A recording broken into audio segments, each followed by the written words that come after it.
Fala, abaixonáticos e demais cine-espectadores, vocês têm ouvido falar sobre os furos de roteiro de Star Wars Episódio 8? Então fica aí que já vamos conversar sobre isso. Meu nome é Pedro Santana e você está assistindo Abaixo da Crítica.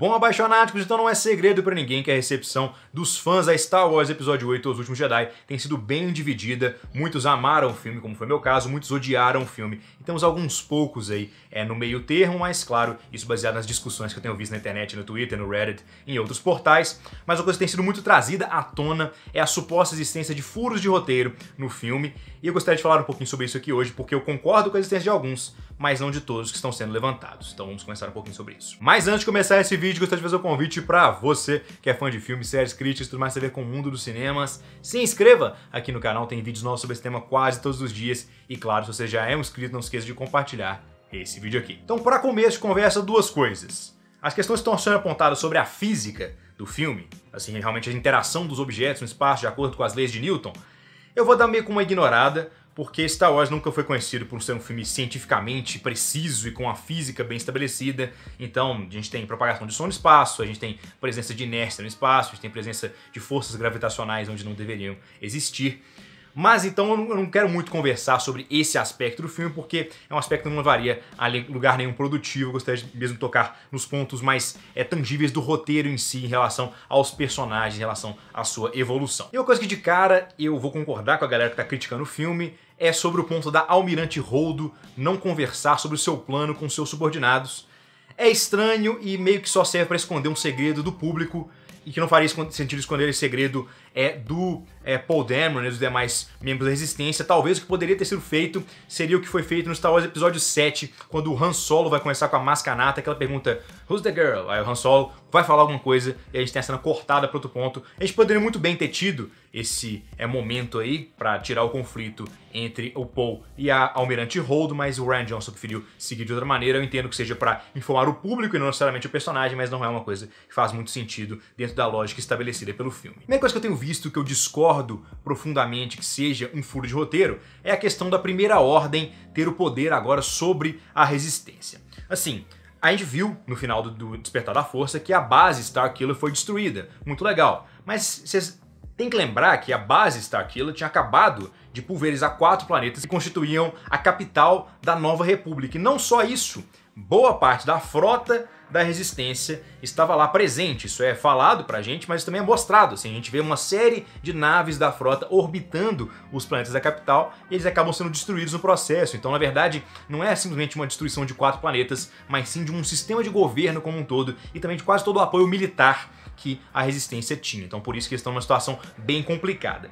E quando os pilotos da Resistência conseguem destruir a base Starkiller, ela estava prestes a atirar no sistema Ilenium, que é onde está a base da Resistência. Então a Primeira Ordem já sabe onde a base da Resistência está e por isso ela está visando destruir a Resistência de uma vez por todas. Talvez por isso a gente tenha uma mudança de enfoque da busca pelo Luke Skywalker para a destruição da Resistência, porque aqui a Primeira Ordem tem uma chance real de conseguir destruir o seu inimigo mais imediato e depois se preocupar com achar o grande mestre Jedi, Luke Skywalker. Então por isso que a gente começa no episódio 8 com a Primeira Ordem indo atrás da Resistência para acabar de destruir a base, e ela ainda tem um poderio militar muito forte, porque apesar de ter tido sua sede destruída, a nave do Snoke não estava lá, o Dreadnought, que é aquela nave gigante lá que aparece que o Poe Dameron tem um plano para destruir, também não estava lá. Tinha uma série de Star Destroyers, não estavam lá. Então, realmente, boa parte da frota da Primeira Ordem, se não toda a frota da Primeira Ordem, não estava na base Starkiller, porque a base contava apenas com as defesas da base e também com TIE Fighters. Então, por isso que a Primeira Ordem ainda tem um poderio militar bélico muito grande e está indo para destruir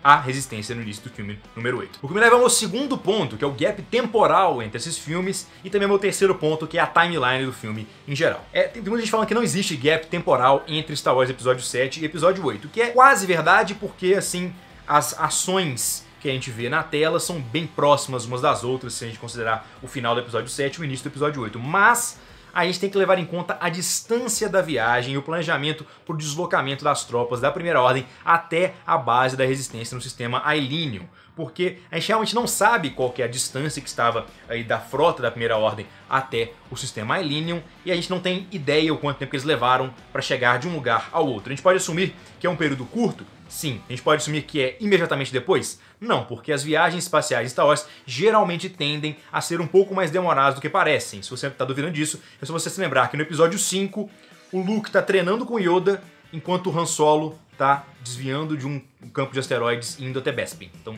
o tempo dele chegar até Bespin é mais ou menos o tempo que o Luke tá lá treinando com Yoda.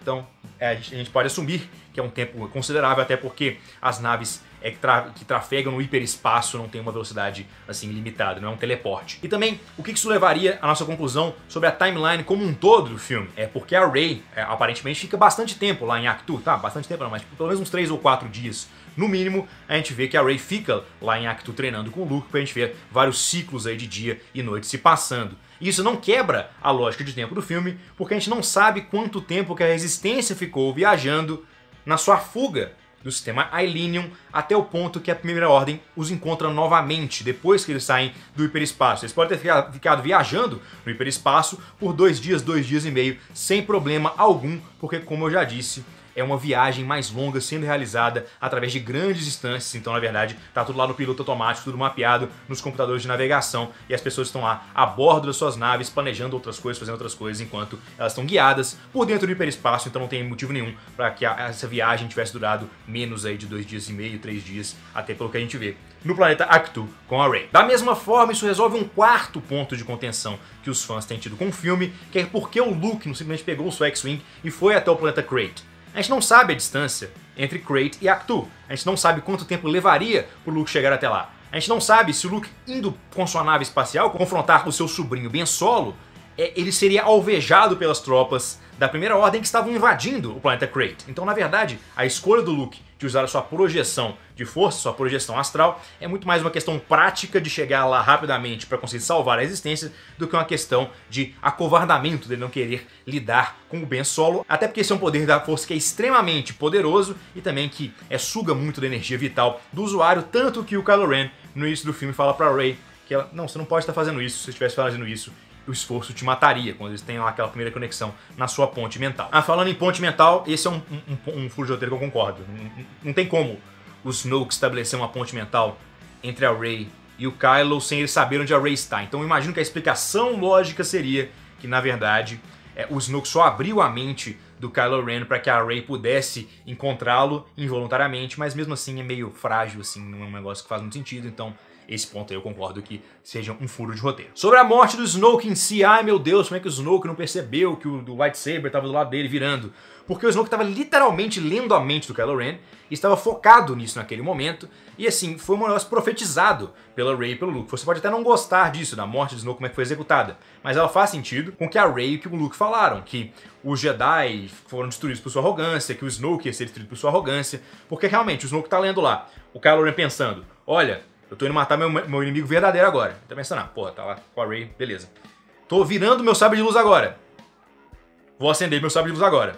Então o Snoke não tinha um motivo pra desconfiar que o sabre de luz estava virando do seu lado. Obviamente ele poderia ter visto isso, poderia, mas aí ele não seria tão arrogante, um babaca igual ele que foi o que e finalmente acabou causando a sua morte. Então, na verdade, é consistente com o personagem, que era um babaca arrogante, ele ter o sabre de luz aí virado até si e ser morto de uma forma meio abrupta, mas que eu praticamente gostei muito, porque deixa o episódio 9 em aberto. Não vai ser um repeteco de Retorno do Jedi com a Rey indo atrás do Kylo Ren pra redimi-lo e depois com o Kylo Ren matando o Snoke. Porque, obviamente, isso aconteceu no filme do meio e não no final, como tinha acontecido no anterior. Falando em Kylo Ren, Rey e tal, o maior problema, talvez, das pessoas com esse filme tenha sido a maneira como é que o Luke Skywalker foi retratado, porque ele foi retratado como um mestre exilado que falhou o seu aprendiz e o pior, tentou matá-lo, ou talvez pensou em matá-lo em um momento de fraqueza. E muita gente, nossa, mas isso não tem nada a ver com o Luke Skywalker, ele nunca faria isso. A primeira coisa é que tem 30 anos aí de gap entre Retorno de Jedi e os últimos Jedi, tá? Então muita coisa pode ter mudado nesse momento. Mas o ponto que eu quero defender não é nem esse. É porque o Luke Skywalker não é tão puro e tão perfeito igual todo mundo idealiza ele pra ser. Porque assim, olha essa cena aqui, dele lutando com o Darth Vader no Retorno de Jedi.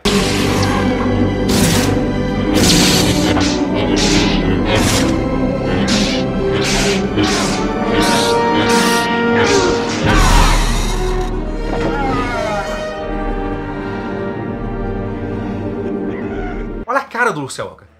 Olha ele apontando o sabre de luz pro seu pai, que ele tinha ido redimir na Estrela da Morte número 2.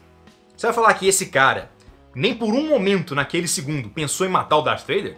Não, ele teve que lutar contra seus impulsos de matar o Darth Vader, que era o seu inimigo no momento, e falar assim, não, na verdade eu sou um Jedi, eu não vou matar o Darth Vader, eu vou conseguir redimir o Darth Vader, não vou me rebaixar ao nível do Sith. Então tem um conflito interno o tempo todo dentro do Luke Skywalker, isso é parte do personagem dele, isso é parte da linhagem Skywalker como um todo. E naquele momento lá que o Luke Skywalker tá treinando o Ben Solo, ele não simplesmente falou assim, nossa, eu tô preocupado porque eu li a mente do meu sobrinho. Ele tá pensando, falou assim, nossa, eu tô sendo igualzinho o Obi-Wan, eu estou sendo cego pela minha arrogância, eu estou treinando o próximo Darth Vader como o Obi-Wan fez, que treinou o Darth Vader original no caso. Eu estou deixando me levar pelo potencial do meu aprendiz e arriscando que ele se torne um grande Lorde do lado negro da força. Então ali o Luke se bota na posição do Obi-Wan Kenobi, ele se bota na mentalidade dos Skywalker, ele questiona se o sangue Skywalker tem essa questão inerente do conflito entre a luz e as sombras, porque ele já gerou o Darth Vader, porque ele já gerou o próprio Luke Skywalker e agora o Ben Solo. E isso faz muito sentido tematicamente com o filme, que te traz que quando surge uma luz muito grande, surge também uma escuridão muito grande. Então se você interpreta que o Anakin Skywalker é o escolhido, que foi literalmente criado pela força em uma concepção imaculada, ele é uma pessoa que tem um nível extremo de força, tanto no lado da luz quanto no lado das sombras. Da mesma forma, os seus descendentes vão acabar, em um ponto ou outro, herdando essa característica do sangue Skywalker, porque o sangue Skywalker é diretamente ligado às origens da força como um todo. Então esses acho que foram os pontos principais aí que a galera levantou como furos de roteiro. Se vocês têm alguns outros, deixem aí nos comentários que vocês ouviram falar, se vocês concordam comigo, se vocês discordam, obviamente é tudo subjetivo. Essa é apenas a minha visão sobre a minha experiência com o filme Os Últimos Jedi. Então é isso aí, cinespectadores. Se vocês gostaram do vídeo, clica na marca d'água para se inscrever no canal, se tornem abaixonáticos. Então é isso aí, YouTube. Até a próxima.